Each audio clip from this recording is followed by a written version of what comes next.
नमस्ते। ओवरव्यू में आपका स्वागत है। तो तीन विषय: मोदी जी चले चीन और क्या बेच के आएंगे।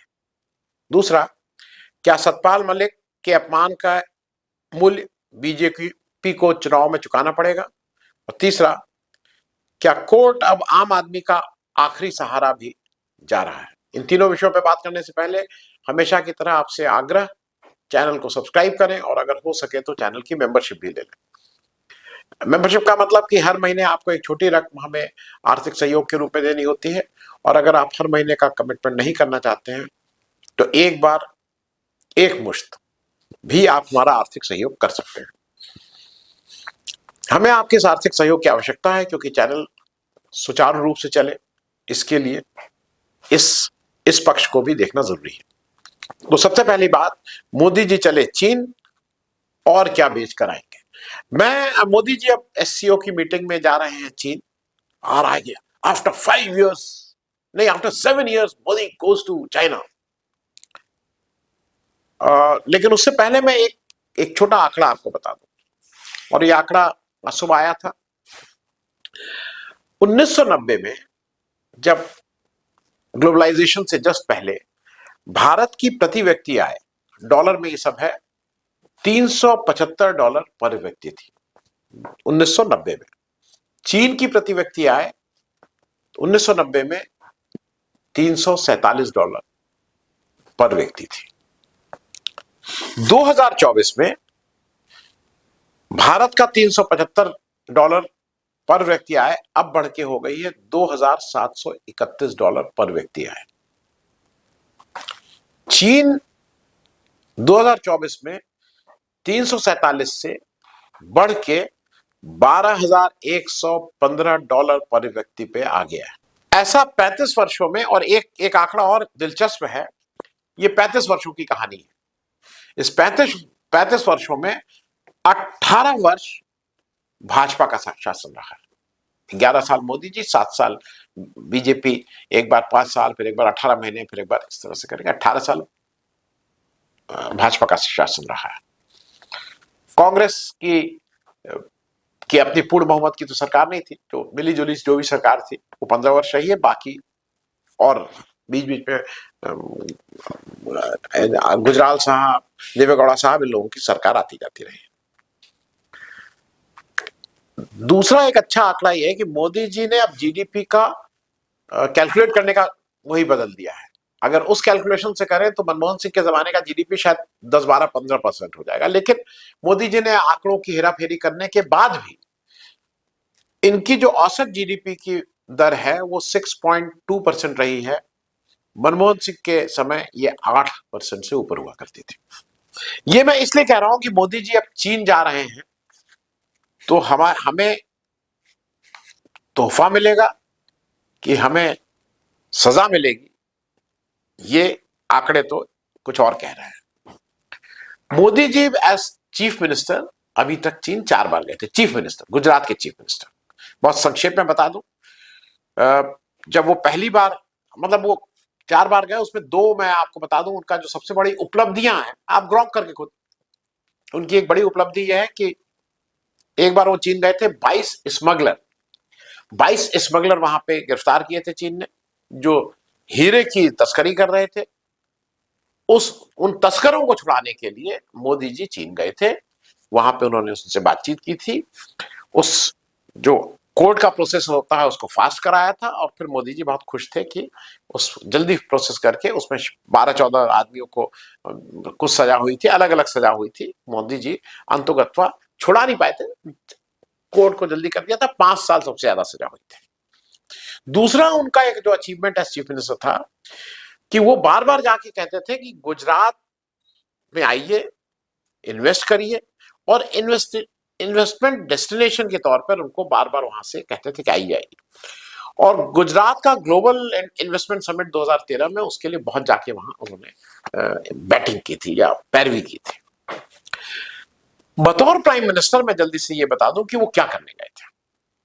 बतौर प्राइम मिनिस्टर वो मई 2015 में सबसे पहली बार गए। हम इनकी विजिट चाइना की कह रहे हैं, बाकी जो मिल रहे हैं जो मैं उसकी बात, ये कहां कहां गए। इन्होंने उसमें क्या किया था, जब ये मई 2015 में गए थे इन्होंने 24 एग्रीमेंट साइन किए थे और ये कहा था कि 22 बिलियन का व्यापार होगा। उस समय इन्होंने मई 2015 में इन्होंने एक हॉटलाइन भी स्टैब्लिश की थी बिटवीन, उसको इनॉग्रेट किया था, एक hotline establish between military headquarters of India and China. उसका फायदा क्या हुआ ये आप ही सोचिए, आप ही बताइए क्या फायदा।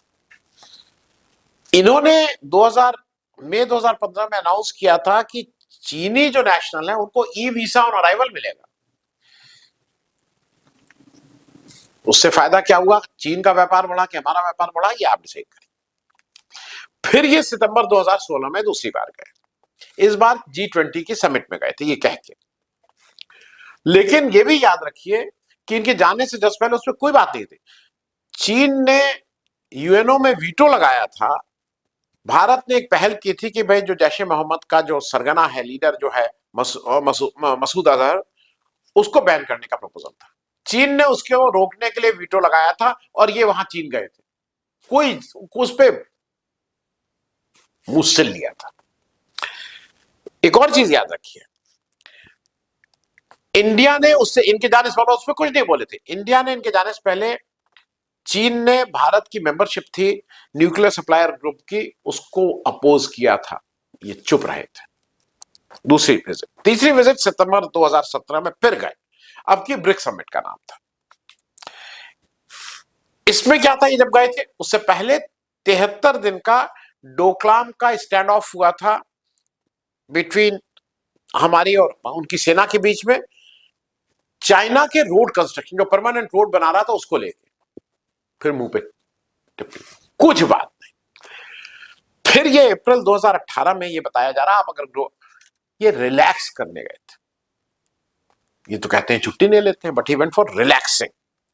और उस बार इन्होंने कोई काम नहीं किया था, इन्होंने चहलकदमी की थी, ये सब बताया, ही वॉक, और इन्होंने बोट राइड्स की थी, काम नहीं किया था। अब वो इनको खुश कर रहे थे कि ये उनको खुश कर रहे थे, मालूम नहीं। सुब्रमण्यम स्वामी से बताइए तो वो तो कुछ और बताते हैं कि मौज मस्ती का मतलब क्या होता है। कोई अग्रीमेंट साइन नहीं हुआ था इस बार। अप्रैल 2018 कोई ब्रिक नहीं, कोई G20 नहीं, कोई एससीओ नहीं, कोई एग्रीमेंट भी साइन नहीं। और कहा यह गया है कि focused on building personal rapport, आपसी उनसे बढ़िया दोस्ती करने गए थे। एक दोस्ती किए थे 2000 ट्रंप से 2017 में, क्या खामियाजा हुआ, आज क्या भुगत रहे हैं, अब ये फिर दोस्ती उनसे करने गए थे। पांचवी बार ये जून 2018 में गए थे, इस बार ये एससीओ की मीटिंग में गए थे जिसको चाइना ड्राइव करता है। 2 एग्रीमेंट साइन किए। भारत के मंत्रालय के अनुसार 2 मंत्रालय क्या क्या एग्रीमेंट साइन किए सुन लीजिए। Bharat non basmati rice supply करेगा, ये भारत का प्रधानमंत्री साइन कर रहा है कि non basmati rice will be. सोचिए कितना बड़ा अचीवमेंट मोदी जी का, वाह मोदी जी वाह, नॉन बासमती राइस का आपने एक्सपोर्ट खोल दिया यहां के। और दूसरा जो ज्यादा इंपॉर्टेंट है, आपने कहा था कि चीन और भारत जो ब्रह्मपुत्रा रिवर है उसका हाइड्रोलॉजिकल डेटा शेयर करेगा। शेयर ये किया कि आज वो इतना बड़ा बांध बना दे रहा है कि आपके पेमा खांडू, जो आपके चीफ मिनिस्टर हैं अरुणाचल, वो कह रहे हैं कि अरुणाचल का वजूद पे खतरा है। ये आपने शेयरिंग ऑफ डेटा कराया था। बॉर्डर डिस्प्यूट क्या कम हुआ है, इनको बहुत बहुत बुरा लगता है। मैं यहां पे इसलिए इसको लगा रहा हूं कि सोनम वांगचुक जी का ये है। सोनम वांगचुक जी क्या कह रहे हैं कि मोदी जी ने क्या किया है, सुन लीजिए। ये हालत है आज की सरकार की, हम पे जो जुल्म हो रहा है, हमारे सर कट रहे हैं, हम आह करें तो देशद्रोही बन रहे हैं। जो 4000 स्क्वायर किलोमीटर चीनियों को सौंप दे, चर्चा नहीं होती। 4000 स्क्वायर किलोमीटर मोदी जी ने चाहे चीन को दे दिया है और चू नहीं कर रहे हैं। आपको लगता है वहां बोलेंगे? हिम्मत है इनकी? जब ट्रंप का नाम लेने की हिम्मत नहीं है तो चीन में जाके ये कैसे बोल पाएंगे? क्योंकि डर ये है कि ये तो कहते हैं कोई घुसा था ना कोई घुसेगा, ये कहीं कुछ और ना दे आए। अभी तो 4000 स्क्वायर किलोमीटर गया, ये मालूम नहीं क्या कहते, क्योंकि किसी बड़े उस देश के सामने मोदी जी अपनी बात कह नहीं पाते हैं। वो क्या कारण है वो नहीं मुझे मालूम, लेकिन विदेश नीति के हिसाब से डर ये रहेगा हम सबको कि मालूम नहीं है क्या देके आ जाए। अब दूसरी बात कर लेते हैं, क्या सतपाल मलिक के अपमान का मूल्य बीजेपी को चुनाव में चुकाना पड़ेगा? इसका एक कारण है जिस वजह से मैं ये बात कह रहा हूं कि सतपाल मलिक साहब मतलब इस एक सीनियर नेता थे। 79 वर्ष की आयु में उनकी 4 तारीख को मृत्यु हुई। उनका एक जल्दी से रनअप बता दूं, 74 से 77 तक वो एमएलए रहे, फिर उत्तर प्रदेश विधानसभा में, फिर राज्यसभा में 80 से 86, फिर 86 से 89 2 टर्म राज्यसभा रहे, फिर लोकसभा 89 से 91 वो अलीगढ़ से जीत के गए थे, 1 टर्म राज्यसभा रहे। उन्होंने 6 दल में वो रहे थे। वो बीकेडी से उन्होंने अपना सफर शुरू किया चौधरी चरण सिंह जी के साथ, समाजवादी आंदोलन की देन है। फिर लोक दल, जनता दल, कांग्रेस, समाजवादी पार्टी करते कराते ये फाइनली ये बीजेपी में पहुंचे। 2012 में बीजेपी के नेशनल वाइस प्रेसिडेंट, राष्ट्रीय वाइस प्रेसिडेंट बनाए गए और 2017 से 2022 तक इन्होंने 5 साल ये 5 राज्यों के मुख्यमंत्री के गवर्नर रहे, राज्यपाल रहे। बिहार, उड़ीसा, जम्मू कश्मीर, गोवा, मेघालय, सबके रहे। कुछ बातों को लेके इनको याद किया जाएगा क्योंकि किसान आंदोलन के लिए ये ठीक से बोले थे, किसानों के हित की बात किए थे। एज गवर्नर रहते हुए इन्होंने आके कोशिश की थी कि भाई किसान आंदोलन खत्म हो, इसमें कोई दो राय नहीं है।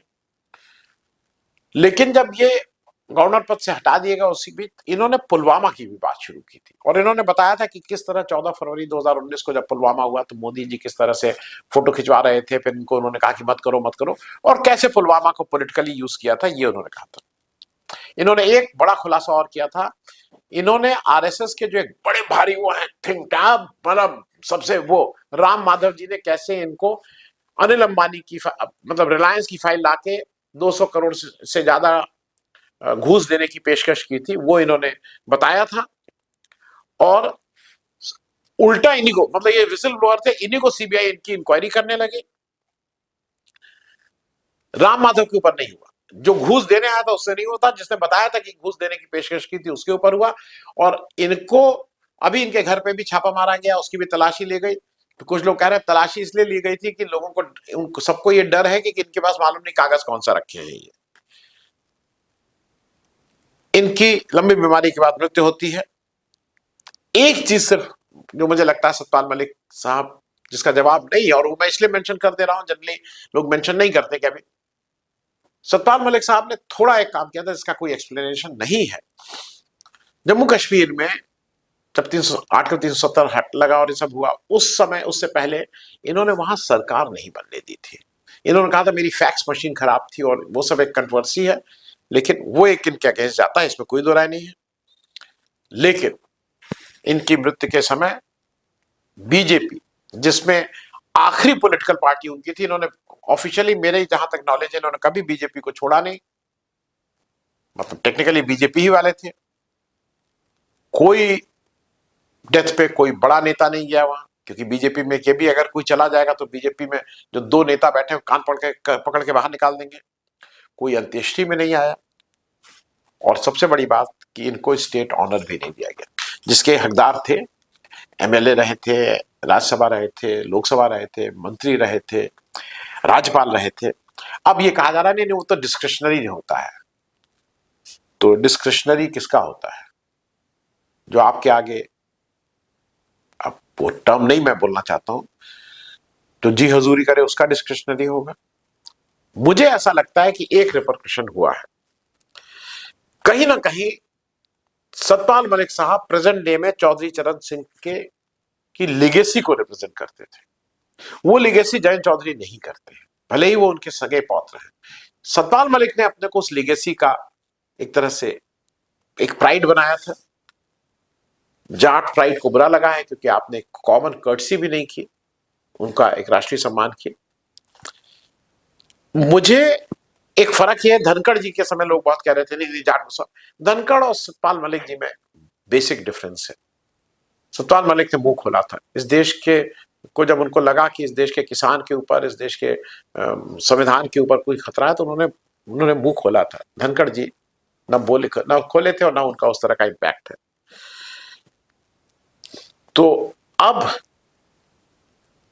आहत है, आप सिर्फ जाट ही मान सकते हैं, एक कोई भी समाजवादी इस देश का, क्योंकि आपने जो ट्रीटमेंट उनको दिया है वो ट्रीटमेंट ठीक नहीं है। अब उसको चुनाव में उसका क्या आपको खामियाजा भुगतना पड़ेगा, वो आप उस डैमेज को कितना कंट्रोल कर पाएंगे देखने वाली बात हो।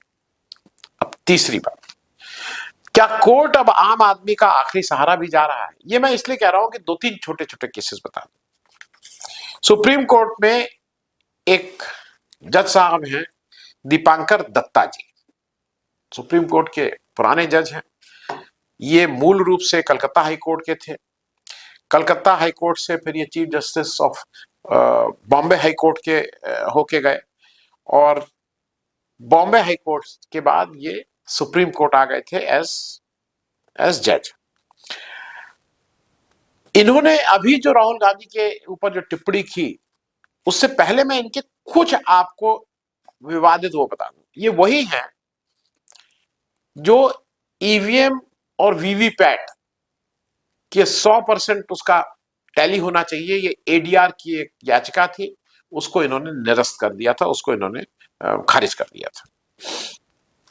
यही हो रहा था कि वीवीपैट की पर्ची उससे मिला दो जिससे ट्रांसपेरेंसी रहे। उन्होंने कहा था कि नहीं, उन्होंने कहा कि केवल शक के आधार पर कोई पीआईएल स्वीकार नहीं की जा सकती है।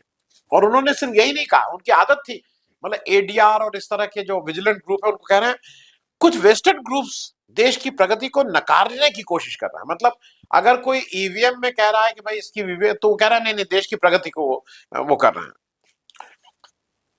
और सिर्फ यही नहीं रुकते, वो कह रहे हैं पीआईएल अब पैशन और प्रोफेशन बन गया है। मतलब वो अरे भाई पीआईएल होता है, बहुत सी चीजें सामने आती हैं इसी वजह से। दूसरा, मैं इसलिए आपको याद दिला दूं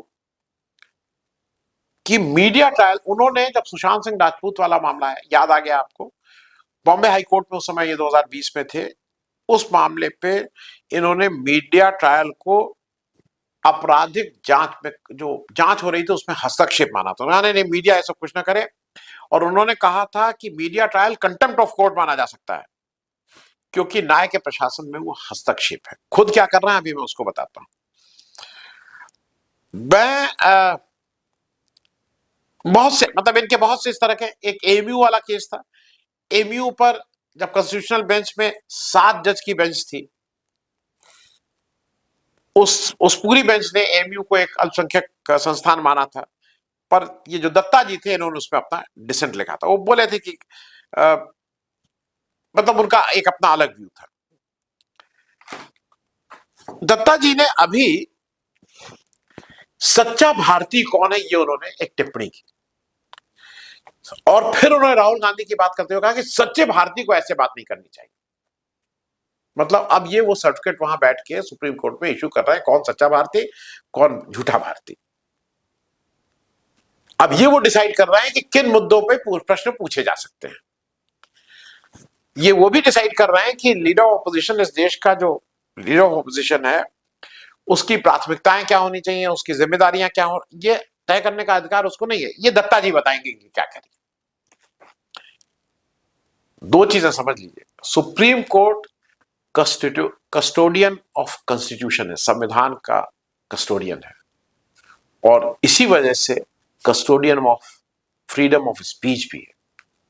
अभिव्यक्ति की स्वतंत्रता का भी जिम्मेदारी उसकी है, और इस तरह की टिप्पणी करके वो केवल और केवल फ्रीडम ऑफ स्पीच की को बंद करने की, उसका गला घोटने का काम कर रहे हैं दत्ता जी। दूसरा, ये 3 मैं इसलिए कह रहा हूं कि क्या हो रही है कोर्ट की हालत। एक, महाराष्ट्र में बॉम्बे हाई कोर्ट में आरती साठे जी को, जो बीजेपी की प्रवक्ता थी, उनको फरवरी 2003 में मुंबई बीजेपी की वो प्रवक्ता थी, अब उनको जज बना दिया गया। पूर्व में वो मुंबई बीजेपी की जो प्रकोष्ठ है उसकी प्रवक्ता रही हैं, बीजेपी के विधि प्रकोष्ठ की हेड रही हैं। उनका डिटेल ये है कि वो सुमित्रा महाजन के भाई अरुण साठे जी के जो वकील हैं उनकी बेटी है। अरुण साठे जी बीजेपी के नेशनल एग्जीक्यूटिव में रहे हैं।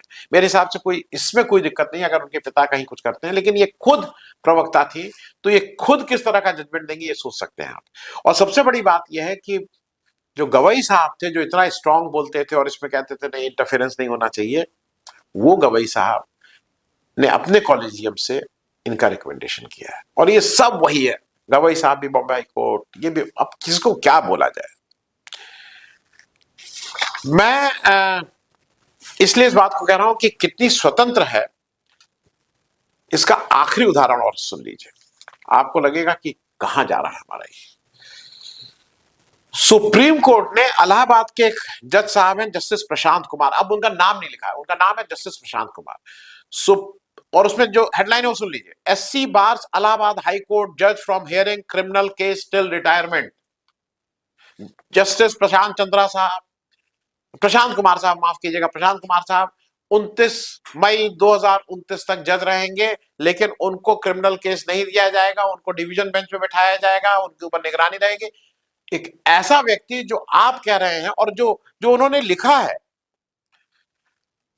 जो कोट अनकोट है, ये डिवीजन बेंच बोल रही है जस्टिस परदीवाला और उनके साथी जज की।